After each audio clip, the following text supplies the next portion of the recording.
Hi there, my name is Kronenberg and welcome to my channel. This is a film review of Horrors of the Black Museum. It's a horror. Came out in 1959. Amazon is a 12, IMDb is X. Amazon is an hour and 21 minutes, IMDb is an hour and 33. Amazon rating is 4.2 out of 5, IMDb is 5.9 out of 10. With the Amazon synopsis. A new restoration of this 1959 horror film starring Michael Gough and directed by Arthur Crabtree. Horrors of the Black Museum marked the first film in the Sabian trilogy, followed by Circus of Horrors and Peeping Tom. A series of grisly, macabre murders sweeps London and leaves Scotland Yard completely baffled. So the director is Arthur Crabtree, who directed Caravan. Producers, well, there's three of them, so here's two. We have Samuel Z. Arkoff, who produced Dressed to Kill, and Jack Greenwood, who did The Criminal. And music was by Gerard Sherman, Schurmann. The cast, we have Shirley Ann Field, who was Angela Banks in Peeping Tom. Beatrice Varley, who was Aggie, who was in The Wicked Lady. Geoffrey Keane, Keen, who was Superintendent Graham, who was in Moonraker. Graham Curnow, Curnow, who was Rick, who was in Three Men in a Boat, and Michael Gough, who was Edmund Bancroft, who was in Batman. And it was filmed in Battersea Funfair in Battersea Park in London, as well as other places as well. It's on Amazon to rent, so I did pay £3.49 for it, so I don't really mind. Music's kind of got credits on it with a red background. So the credits got red background. Music's kind of like orchestral. Ignore that, the dog's seen something. Kind of music you may hear on some Sherlock Holmes films from the days, those kind of things. Now it's London. It's like, oh, it's cool. So we have red top buses, red vans. There's a collection of cars. I think it's Days Gone By or something like that. You can buy these little miniature cars. It kind of reminds me of those. Bloody hell! 4 minutes in, the first death. I must admit, it was a great way to go. So some woman got a parcel, right? So she had to sign for it. Inside was some binoculars, no notes at all. So she had no idea who sent them. So, of course, she took them out. It was like, oh, okay. So she wandered to the window, put them to her eyes, and then her friend hears, like, screaming as this woman then is covering her hands and her eyes with her fingers, and there's blood pouring through, and then she's dead. So I was like, oh, okay. So it seems like Scotland Yard have a black museum. It's not open to public. That's a shame, isn't it? I think it's actually true. I'm not too sure. I love quotes. So the Inspector Graham, is talking to Bancroft. And at this point, I thought that Bancroft writes for a paper. He does. And he says, because they're not friendly friends. He says, in every war, the historian receives more money than the foot soldier. And I thought, yeah, that's probably quite true even now. Foot soldier gets hardly anything, dies, and the historian earns loads of money and gets a book. Another pearl of wisdom, right? So the doctor, because he's Bancroft seeing this doctor, said, if you cut down on your work and learn to relax, you'll be as fit as a fiddle. If only we could do that nowadays, eh? Could we all cut down on our work? I highly doubt that would happen. I think your manager would have something to say about that. So, it looks like Bancroft has an admirer, the woman in the antique shop. Her name's Aggie. That's Beatrix Varley. She's worried about killings, so he calms her down. So, apparently at this point, the murderer's running out and killing younger victims. So she says, so, you're safe enough.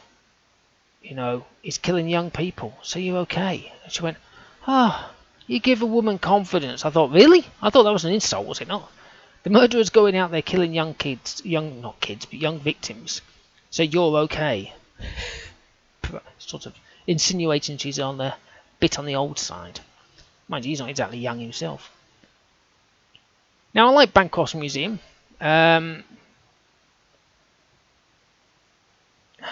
There's a woman called Joan. That's the woman he's kind of like seeing. She loves him to bits. Well, more his money, you know, because she wants more money.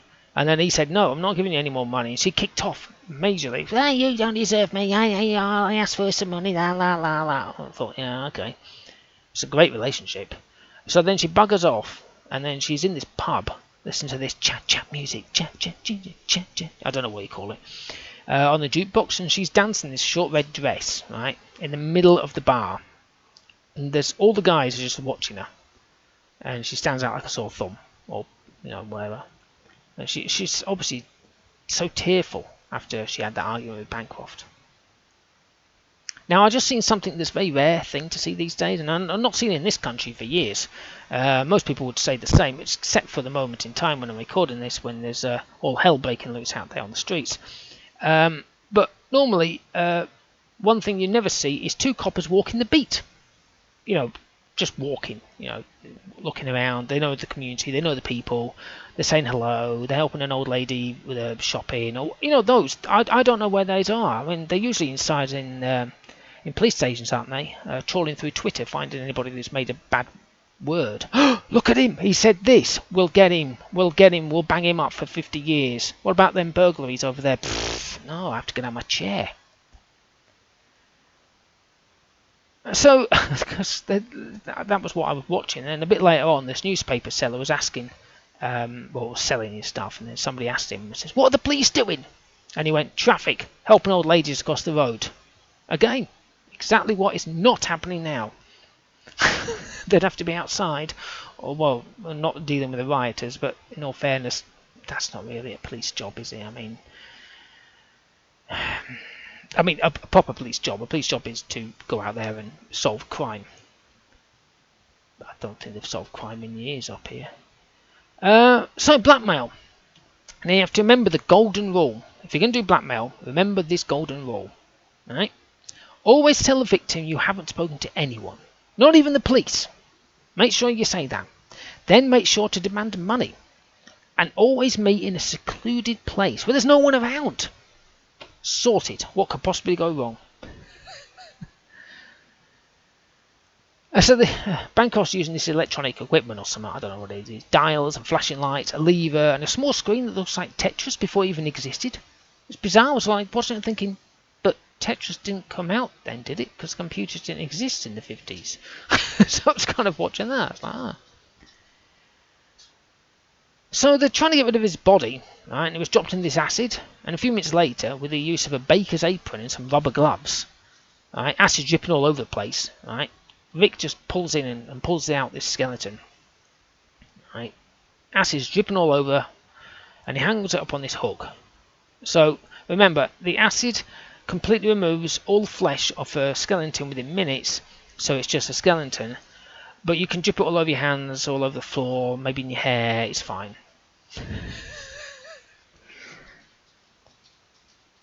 Poor Angela. So she's told Bancroft that when her and Rick marry, she'll basically be in charge. And of course, she hasn't told anyone what Rick does. Yeah. If you can figure that one out. As in, blackmail sort of scenario. So Rick and Angela at the fairground, ton of love on a boat.